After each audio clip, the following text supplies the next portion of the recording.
Hello, bienvenue dans J'ai peur, donc j'y vais, le podcast qui t'aide à te lancer. Je suis Steph, je suis coach et aujourd'hui, on va parler de lâcher prise. Et c'est un sujet duquel je pourrais vous parler pendant des heures parce que j'ai été pendant longtemps une control freak, comme j'aime le dire, une maniaque du contrôle. Enfin, je me rendais pas compte que c'était à ce point. Je m'en suis rendu compte quand j'ai commencé justement à lâcher prise que en fait mon besoin de contrôle était beaucoup plus grand que ce que j'imaginais. En fait, au quotidien, j'avais simplement besoin de m'assurer que les choses soient carrées, bien planifiées, que ce soit nickel, que mon travail soit nickel. Du coup, les changements dans mon programme avaient aussi tendance à me stresser. J'aimais bien que les choses soient faites comme moi je voulais, que ce soit au travail ou à la maison. Évidemment, mes attentes étaient souvent plus hautes que celles des personnes autour de moi, que ce soit au travail ou à la maison. Et du coup, c'était frustrant parce que forcément, les gens n'avaient pas forcément le même niveau d'exigence que moi dans ce qu'ils faisaient. Et du coup, c'est moi qui me retrouvais frustrée puisque mes attentes n'étaient pas comblées, entre guillemets. Et j'ai toujours été assez perfectionniste, assez exigeante envers moi-même. Et d'ailleurs, j'ai dédié un épisode du podcast qui s'appelle, je crois, Se libérer du perfectionnisme. Donc si ça vous parle, je vous invite à l'écouter. J'essayais aussi de contrôler mon alimentation et surtout mes envies de sucre, et d'ailleurs sans grand succès, et ça me crée beaucoup de culpabilité de ne pas réussir à contrôler ça. J'essayais aussi de cacher mes émotions, et notamment mes larmes, parce que j'avais peur d'être jugée, j'avais peur d'être vue comme faible, parce que dans ma tête, et notamment par rapport à mon éducation, j'ai associé le fait de pleurer comme d'être faible, et donc j'essayais de cacher ça, et donc de contrôler mes émotions. Et tant que je contrôlais mes émotions, je me sentais en sécurité. Et pareil, en fait, il y avait des petites choses du quotidien où je perdais le contrôle. Et du coup, ça me stressait. Par exemple, typiquement, je sais pas, mon train qui arrive en retard, ça m'énervait. Alors qu'au final, j'y peux rien, c'est pas sous mon contrôle. La seule chose que je peux faire, c'est lâcher prise. Parce qu'être en colère contre la SNCF, ça ne va rien changer. Et d'ailleurs, c'est en voyage où j'ai appris à lâcher prise le plus. Typiquement en Amérique du Sud, là où j'ai commencé mon premier voyage, la ponctualité des transports, c'était pas du tout un truc qui existe, et du coup j'avais pas le choix de lâcher prise parce que sinon j'aurais toujours été stressée, énervée pour un truc que je peux pas contrôler. Bref, en essayant de contrôler, finalement c'est rassurant. Parce que tant que tout est sous ton contrôle, tant que tu maîtrises finalement ce qui se passe dans ta vie, t'es en sécurité, t'es safe. Et en réalité, c'est tout l'inverse. C'est-à-dire que quand on a l'impression de perdre le contrôle sur des choses sur lesquelles on n'avait pas le contrôle à la base, mais bref, on ressent beaucoup de stress, beaucoup d'angoisse, puisqu'on ne maîtrise plus, on se sent en danger. Quand on perd le contrôle ou quand les choses ne vont pas comme on veut, on peut ressentir aussi du ressentiment envers les autres ou envers les situations qu'on ne contrôle pas. Les choses se passent pas comme prévu, les gens se comportent pas comme on attendait qu'ils se comportent. On a ce ressentiment envers eux qui est pas du tout agréable. Parfois aussi, on a l'impression de subir une situation. Quand on perd le contrôle, c'est comme si tout d'un coup, on perd les commandes et on se sent victime de ce qui est en train de nous arriver. Et puis surtout, ça nous fait utiliser beaucoup d'énergie, beaucoup d'espace mental pour essayer de lutter contre des choses sur lesquelles on n'a pas le contrôle. On essaie à tout prix de garder la maîtrise, de garder les choses sous contrôle, mais c'est pas possible. Et je pense par exemple à ce que pensent les autres. Ce que pensent les autres, on n'a aucun contrôle dessus. Ce que disent les autres, c'est pas du tout de notre ressort. Et pourtant, on essaye de contrôler ça par la manière dont on se comporte, par ce qu'on peut dire, par ce qu'on laisse paraître, par la manière dont on s'habille aussi par exemple. Et j'accompagne plusieurs personnes qui sont dans ce schéma-là, de pas oser être elles-mêmes, de porter un masque au quotidien ou avec notamment au travail ou avec certaines personnes, à pas vraiment oser dire ce qu'elles pensent, à pas vraiment oser dire non, à pas vraiment s'affirmer par peur de déplaire, par peur d'être critiquée, par peur d'être jugée. Du coup, elles portent un masque où elles se comportent comme elles pensent que la personne aimerait qu'elle se comporte pour finalement être aimée, pour pas être critiquée, pour pas être jugée.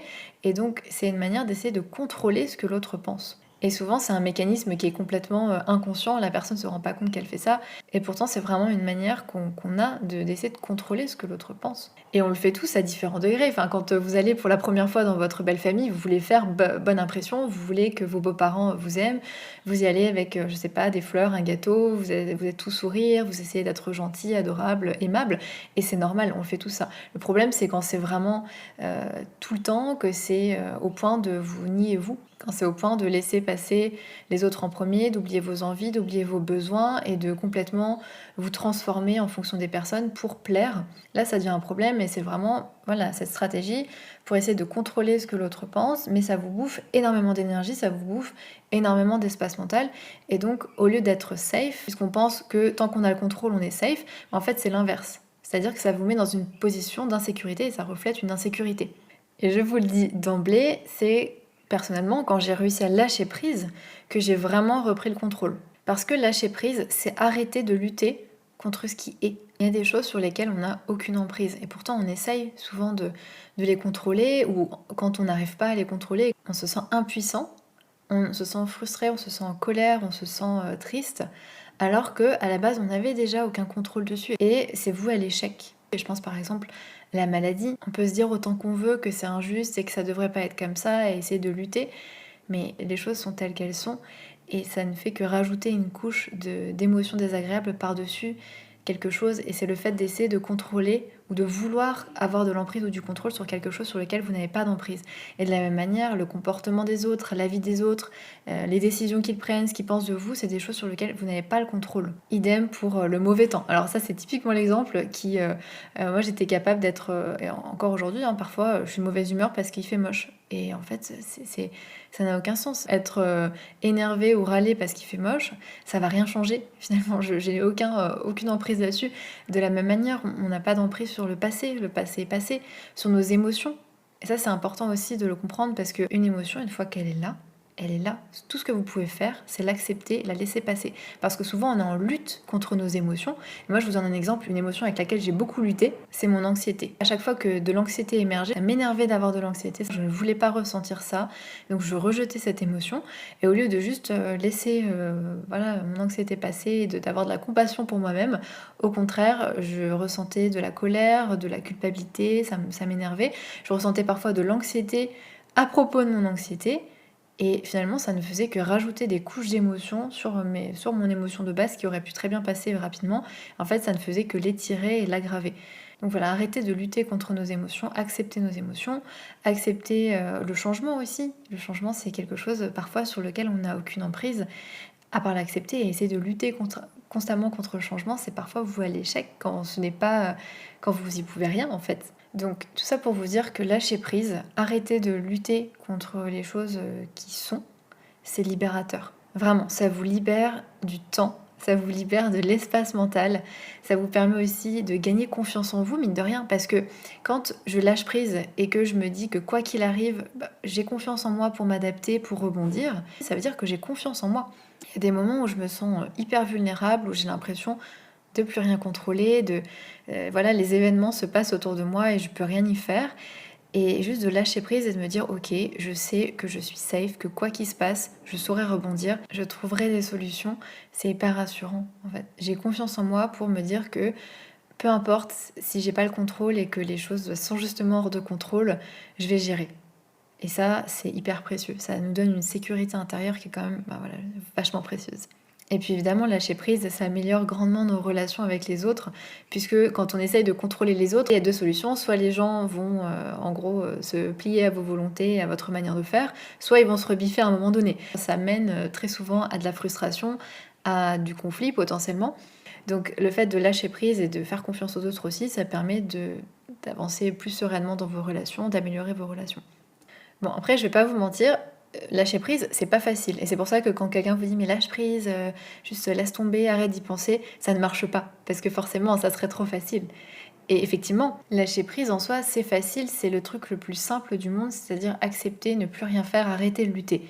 Mais ce qui fait qu'on a besoin de contrôler, ce qui fait qu'on a du mal à lâcher prise, c'est parce que derrière, on a besoin de quelque chose, qu'on a peut-être peur de certaines choses, qu'on a des insécurités. Et donc souvent, ça demande de travailler un peu plus en profondeur, et c'est ce qu'on fait avec les personnes que j'accompagne. Mais aujourd'hui, j'ai envie de vous proposer déjà des étapes pour apprendre à lâcher prise de plus en plus, parce que c'est vraiment comme un muscle. Moi, je considère que c'est comme un muscle. Quand on a besoin de tout contrôler, oui, lâcher prise, ça se travaille. Il faut s'engager aussi dans cette démarche-là et travailler régulièrement dessus et apprendre à lâcher prise progressivement. Donc pour ce faire, je vous propose, je ne sais pas combien d'étapes d'ailleurs, je n'ai pas compté, plusieurs étapes pour vous aider à lâcher prise. Ce sont des choses qui moi m'ont aidé sur ce chemin, que je transmets aussi aux personnes que j'accompagne. Donc j'espère que ces conseils sauront vous aider également, et c'est parti. Première étape, c'est de faire un point déjà. Identifier ce sur quoi vous avez du mal à lâcher prise. Qu'est-ce que vous cherchez à contrôler? Est-ce que c'est peut-être votre image? Est-ce que c'est peut-être votre réputation? Est-ce que c'est peut-être vos attentes envers vous-même? Peut-être que vous êtes très exigeant ou exigeante avec vous-même, que vous êtes dur envers vous-même, que vous avez du mal. Moi typiquement, c'était mon cas, j'avais beaucoup de mal à accepter d'être fatiguée, à accepter de faire des erreurs. J'avais des attentes envers moi-même qui étaient très hautes. Et ne pas être à la hauteur de ces attentes utopiques que je m'étais fixées, j'avais l'impression de perdre le contrôle, d'être nulle en fait. C'est un peu ça qu'il y a derrière aussi.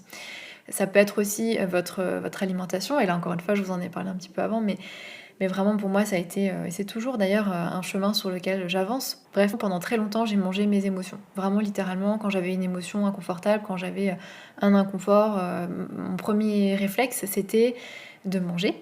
Et ensuite je m'en voulais de pas réussir à me contrôler, je m'en voulais de manger du sucre, je m'en voulais ouais, de pas réussir à contrôler ces pulsions-là. Et donc, conséquence, je ressentais de la culpabilité, je me sentais en colère contre moi-même, je me sentais triste, je me sentais mal, je me sentais moche, je me sentais grosse, enfin voilà, la totale. Et puisque ces émotions-là, je ne savais pas non plus les gérer, je mangeais encore plus. Donc le problème venait d'une part de ce besoin de contrôler mon alimentation, et le fait de ne pas réussir à me contrôler, forcément je m'en voulais, donc ça rajoutait une couche d'émotion. Alors que si j'avais simplement voilà, une émotion inconfortable, manger et puis passer à autre chose, ça aurait peut-être été mieux, parce qu'on a tous besoin, voilà, l'alimentation comme manière de réguler nos émotions, à petite dose, c'est ok. Il n'y a aucun problème avec ça. Le problème, c'est quand ça devient extrême, et c'était mon cas malheureusement. Mais c'est aussi parce que je n'acceptais pas de parfois, simplement, une fois de temps en temps, manger mes émotions, et du coup, ça a pris des proportions énormes. Ça, c'était le premier problème. Et le deuxième, c'est que tout simplement, j'essayais de contrôler l'émotion à la base. Parce qu'à la base, j'avais une émotion inconfortable, un inconfort qui faisait que je mangeais. Mais le fait de manger, c'est déjà une manière de tenter de contrôler mes émotions. C'est déjà une stratégie de contrôle. Parce que si simplement je me sens mal, je sens une émotion désagréable, je m'assois avec et j'attends que ça passe, parce que ça finit toujours par passer, j'aurais pas besoin de manger. Mais manger, c'est une stratégie de contrôle, et en fait il y a plein de manières, c'était la mienne, et c'est toujours ma stratégie de contrôle préférée, mais il y en a plein. Ça peut être procrastiner, ça peut être se forcer à penser à autre chose, ça peut être s'autocritiquer en se disant qu'on est faible, ça peut être faire du sport, parce que ça aussi, faire du sport ça fait du bien, mais parfois quand c'est juste pour contrôler des émotions, ça nous empêche aussi de les vivre. Donc il y a plein de manières dont on essaye, avec lesquelles on essaie de contrôler nos émotions. Et, ça peut être aussi, est-ce que vous cherchez à contrôler vos émotions, à pas pleurer, à pas montrer votre colère, à pas, voilà, peut-être contrôler tout ça. Est-ce que peut-être vous avez besoin de contrôler le comportement de quelqu'un autour de vous, de votre partenaire par exemple, que vous aimeriez qu'il fasse les choses ou qu'elle fasse les choses de telle ou telle manière, qu'elle se comporte de telle manière, qu'elle soit plus ci, qu'elle soit plus ça. C'est aussi une manière de vouloir contrôler l'autre. Est-ce que peut-être vous avez besoin d'avoir des certitudes sur l'avenir? Essayez d'avoir des certitudes sur des choses qu'on ne peut pas contrôler, parce que le futur, il n'est pas encore arrivé, donc on ne sait pas exactement comment les choses vont se passer, et c'est ok. Mais voilà, qu'est-ce que vous cherchez à contrôler? Sur quoi vous aimeriez avoir le contrôle? Voilà, première étape, identifier ces choses-là, identifier ce que vous voulez contrôler, ce sur quoi vous avez du mal à lâcher prise. Deuxième étape, ça va être d'identifier les croyances qui vous empêchent de lâcher prise. Parce que souvent, quand on a du mal à lâcher prise, c'est que derrière, on pense qu'il va se passer quelque chose. Si on perd le contrôle, on imagine qu'il va se passer quelque chose et que ça va être difficile à gérer. Je vous donne deux exemples, deux types de croyances que je vois très souvent chez les personnes que j'accompagne. La première, c'est, et celle-là je l'avais aussi, c'est cette croyance que si je lâche prise, ça veut dire que je baisse les bras, et ça veut dire que la situation ne va pas changer.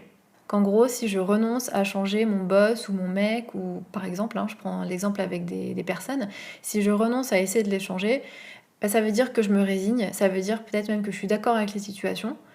Et forcément, si on se dit que ça veut dire ça, on va résister, on va essayer de contrôler la situation, parce qu'on se dit sinon ça va pas changer. Alors qu'en fait, c'est pas le cas, et parfois c'est même l'inverse. Et pareil avec nous, Je reprends l'exemple de l'alimentation, mais typiquement, ma pensée à moi, c'était si j'arrête d'essayer de contrôler mes envies de sucre, je vais passer ma vie à manger du sucre et je vais grossir. En fait, c'est tout l'inverse. Mais cette croyance fait que forcément, j'ai pas envie de lâcher prise. Donc demandez-vous peut-être si au fond de vous, une part de vous se dit que lâcher prise, ça veut dire se résigner, ça veut dire baisser les bras. Si c'est le cas, ça peut vous empêcher effectivement, forcément, de lâcher prise. Autre exemple de croyance, ça pourrait être la croyance de se dire si j'ai le contrôle, je me sentirai mieux, je me sentirai bien. Et par exemple, imaginons que vous vouliez planifier vos vacances au millimètre, que voilà, vous sachiez exactement où vous allez aller, dans quels hôtels vous allez dormir, ça vous rassure, et vous allez vous dire voilà, si tout est planifié, je sais que je vais passer de bonnes vacances. Et on imagine que si rien n'est planifié, ça va mal se passer et qu'on va ressentir des émotions désagréables. Donc on a besoin de contrôler les choses pour éviter ces émotions désagréables. De la même manière, on peut se dire si on me critique, si on me juge, je vais me sentir mal. Donc pour éviter ça, on va essayer de plaire, on va essayer de se faire tout petit, on va essayer de pas dire, de pas dépasser, on va dire. Alors que en réalité, si je me sens mal après avoir reçu une critique, ça m'appartient. Quand on reçoit une critique, par exemple, la manière dont on y réagit, nos pensées, nos émotions face à ça, ça nous appartient et c'est pour ça qu'une autre personne que nous pourrait réagir complètement différemment. Si c'est quelque chose qui vous parle, j'ai dédié un épisode du podcast à la critique négative et comment y faire face et comment faire en sorte que ça ne nous touche plus, dans la mesure du possible évidemment. Donc je vous invite à l'écouter et c'est un des derniers d'ailleurs et je sais qu'il vous a beaucoup plu, donc merci aussi pour vos retours par rapport à ça.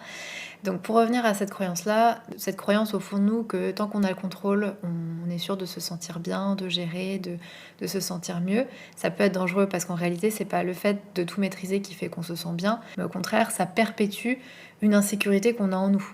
Donc la deuxième étape que je vous propose, c'est de réfléchir un petit peu aux croyances que vous avez, à tout ce que vous vous dites et qui vous empêche concrètement de lâcher prise. Troisième étape, c'est de bien faire la différence entre ce qui est sous votre contrôle et ce qui ne l'est pas. Alors ça paraît évident, mais je vous le disais avant, il y a plein de fois où on essaye de contrôler ou d'avoir de l'emprise sur des choses qu'au fond on ne peut pas contrôler. Par contre, il y a plein de choses sur lesquelles on a le contrôle. On a le contrôle de notre interprétation, de la manière dont on interprète une critique, un événement, un comportement, une situation, peu importe. On a le contrôle sur nos pensées. Alors évidemment pas les pensées automatiques qui nous viennent en tête, mais ensuite on est capable de raisonner. On a le contrôle sur nos réactions, on a le contrôle sur nos comportements, nos actions. On a aussi le contrôle, et ça c'est important, sur nos attentes.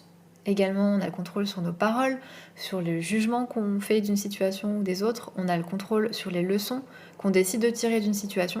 Donc il y a plein de choses sur lesquelles on a le contrôle et il faut bien séparer ces choses-là sur lesquelles on a le contrôle et les autres sur lesquelles on ne l'a pas.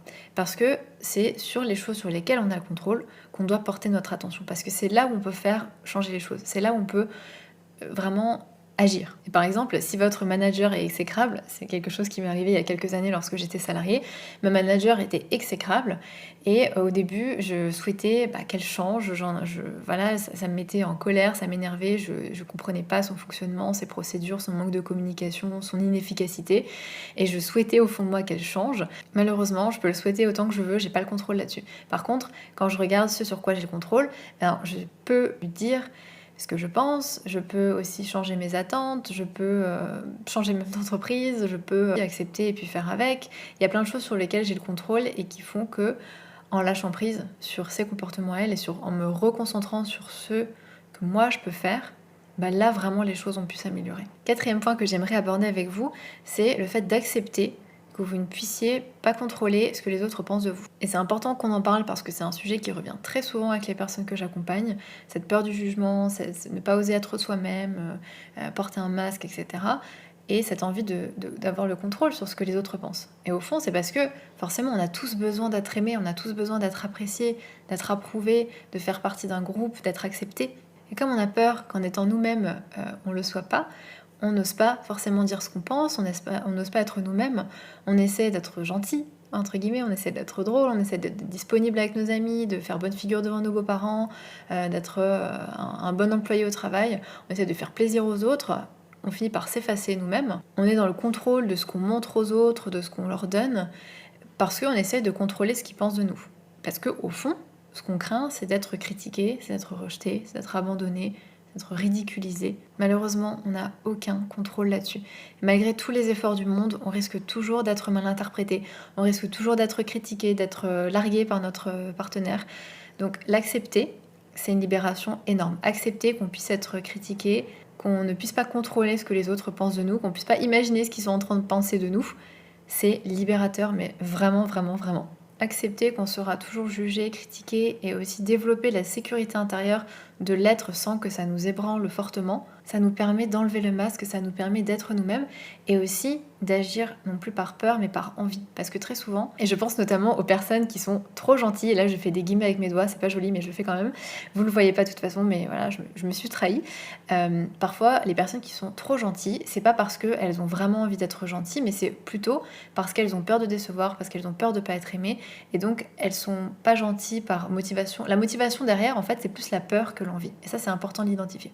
Bref, j'ai consacré un épisode de ce podcast vraiment sur ce sujet, sur la peur d'être jugé, donc même chose, je vous invite à l'écouter. Et je vous propose qu'on passe au quatrième point, qui est d'accepter qu'il n'y a pas de garantie dans la vie. Parce que souvent on essaye d'avoir le contrôle sur notre vie, sur notre environnement, sur la manière dont les choses se déroulent, mais malheureusement tout change, tout évolue, les gens, les choses, notre entreprise, la société, les modes, tout change, tout évolue et parfois c'est dur à accepter. Et on se sent vulnérable, on se sent victime presque de ce qui est en train de se passer autour de nous. Et donc du coup, ici, lâcher prise, ça veut dire faire aussi le deuil de ce qui était. Le deuil parfois d'une identité professionnelle qu'on pouvait avoir, d'un statut professionnel, faire le deuil de notre confort, faire le deuil de certaines amitiés, de certaines relations, d'un avenir qu'on imaginait qui va peut-être pas se passer comme on l'imaginait, parfois aussi de l'image qu'on a de nous-mêmes. Et là, je pense je sais pas si vous avez entendu cette affaire, entre guillemets, enfin cette news de la top modèle Linda Evangelista, qui avait fait une chirurgie, enfin une sorte de chirurgie pour enlever les graisses, pour que les graisses partent. Et elle avait eu une réaction qui est assez rare, mais qui était la réaction inverse. C'est-à-dire qu'elle a commencé à stocker des graisses. Et ça, c'était il y a 5 ans. Et en fait, elle s'est exprimée là il y a quelques mois sur le sujet en disant que depuis, elle est en dépression, que c'est très dur, etc. Et là, en fait, sans vouloir... je ne veux absolument pas juger cette personne, c'est vraiment pour vous donner un exemple. On est vraiment sur ce truc d'accepter. Accepter parce que sinon on se condamne à souffrir, on se condamne à être frustré, à être triste, à être mal, si on s'accroche en espérant que les choses... voilà, avoir le contrôle sur des choses qu'on ne contrôle plus et qui sont, fait qu'on est dans une lutte qui est perdue d'avance. Et je pense que c'est quelque chose qu'on vit tous ou qu'on va vivre à un moment donné, de faire le deuil aussi de notre image, de notre jeunesse, hein, voilà, c'est comme ça aussi. Et de lâcher prise sur ce qui est, parce que sinon on va être constamment dans la recherche de contrôle de quelque chose qu'on ne contrôle pas. Et sur ce point, je vous recommande encore un podcast, mais il y a un podcast justement dédié à la peur du changement. Et c'était plutôt orienté à la peur du changement professionnel, mais vraiment les conseils de ce podcast s'adaptent à tout type de changement que vous pouvez rencontrer dans votre vie et de cette peur de l'inconnu qu'on peut avoir parfois face au changement, donc je vous invite à l'écouter également. Avant-dernier point que je voulais aborder avec vous, et je vois que ce podcast va être long, donc j'en suis désolée, c'est d'accepter de ne pas être parfaite. Que oui, on fait des erreurs, que oui, on fait pas les choses parfaitement, que parfois on est de mauvaise humeur, que parfois on a envie de se jeter sur du chocolat, et c'est ok. Parce que si on n'accepte pas ça et qu'on souhaite au fond de soi être parfaite ou toujours faire les choses parfaitement, on se condamne à constamment s'autocritiquer, à se juger parce qu'on fera jamais les choses toujours parfaitement, parce qu'on sera jamais parfaite, à s'imposer des règles à coup de je dois faire ça, il faut que les choses soient comme ça, et c'est contre-productif. Donc vraiment lâcher prise sur les attentes très élevées, et vraiment je parle en connaissance de cause à 10 000%, lâcher prise sur les attentes très élevées qu'on pourrait avoir pour soi, et à la place faire de son mieux, c'est vraiment le plus beau cadeau que vous puissiez vous faire. Vraiment, vraiment, vraiment, je le répète, mais c'est quelque chose que j'ai expérimenté et je vous donne un exemple, encore une fois, tiré de mon expérience. Pas de la nourriture cette fois, mais plutôt du travail. Quand j'ai commencé à travailler pour moi-même et avoir mon entreprise, forcément, ça demande de travailler beaucoup, ça demande de s'investir beaucoup, c'est pas simple. Et j'avais des attentes très élevées envers moi-même. Je me donnais des deadlines pires qu'un patron. Et le jour où j'étais fatiguée, je luttais, je me forçais, j'essayais de respecter ma to-do list. Et je perdais le plaisir de faire des tâches que à la base j'aime. Et si j'ai choisi ce métier, c'est parce que j'aime ça. Et j'avançais dans la douleur, comme si j'avançais contre moi-même. Et d'avoir appris et d'avoir travaillé sur ce lâcher-prise, maintenant quand je sens que vraiment je suis fatiguée, parce que parfois j'ai la flemme, et parce que voilà, c'est un peu dur, et j'ai juste besoin de me pousser. Et d'autres fois, j'ai vraiment besoin de repos. Et maintenant, je me pose la question aussi, qu'est-ce que tu as besoin? Si j'ai besoin de repos, je lâche prise, je prends une demi-journée. Et ce qui est marrant, c'est qu'avant, je ne me l'autorisais pas. Aujourd'hui, je me l'autorise. Je prends une demi-journée sans culpabilité, ou une journée même. Et parfois, après quelques heures, j'ai récupéré et je suis de nouveau hyper motivée. Et c'est ça, en fait, quand on lâche prise et qu'à un moment, on s'écoute sans être complaisant envers soi-même, on avance plus vite. Donc lâcher prise ne nous condamne pas forcément à devenir des feignants sur le canapé, au contraire. Au contraire, c'est se reconnecter à soi-même. Et je fais le pont du coup avec notre dernier point, qui est de revenir à l'instant présent. Parce que parfois, quand on a l'habitude de subir une situation, que les choses vont pas du tout comme on a envie, que vraiment c'est la catastrophe, on a plein d'émotions désagréables, on entre en lutte contre ça, on souhaiterait que les choses soient autrement, et on s'inflige une souffrance supplémentaire, c'est ce que je vous disais depuis tout à l'heure, mais aussi on en oublie de vivre l'instant présent. Imaginez que vous partez en vacances et à la dernière minute, votre valise est perdue à l'aéroport, votre hôtel est annulé, enfin bref, il y a plein de choses qui se passent pas du tout comme vous aviez prévu. Je pense que pour la plupart d'entre nous, on serait complètement perdu, on serait énervé, on serait stressé, on serait triste, et finalement on perd du temps de vacances, hein, concrètement, parce que si on revient à l'instant présent, et à ce qui se passe vraiment, on est quand même là, c'est pas très grave. Certes, le planning est chamboulé et rien va se passer comme prévu, mais là, dans l'instant présent, tout va bien, on est en sécurité, on est en vie, et de se reconnecter à l'instant présent, de respirer, ça vous permet aussi de lâcher prise, d'accepter que les choses sont comme ça, et de libérer de l'espace mental qu'on pourrait utiliser à se plaindre ou à être énervé pour trouver des solutions et pour profiter au final au maximum de ce que vous avez. Parce que c'est ça, se reconnecter à l'instant présent. Le but, c'est aussi de profiter de ce que vous avez. Donc j'espère que ces conseils auront résonné en vous, qu'ils vous aideront surtout. Je vais pas vous mentir, si vous souhaitez avoir des résultats et vraiment en retirer les bénéfices, il faut vous engager et muscler votre lâcher prise comme je vous le disais au début. Et si vous voulez avancer plus vite, travailler en profondeur, être accompagné là-dedans, je vous invite à me contacter ou à contacter un coach, une thérapeute, peu importe. Si vous souhaitez travailler avec moi, je vous mettrai le lien dans la barre d'infos pour me contacter, pour réserver un appel découverte qui est offert où on pourra discuter de tout ça. En tout cas, merci d'avoir écouté jusque-là. Je vous souhaite une très bonne journée et à dans 2 semaines. Ciao!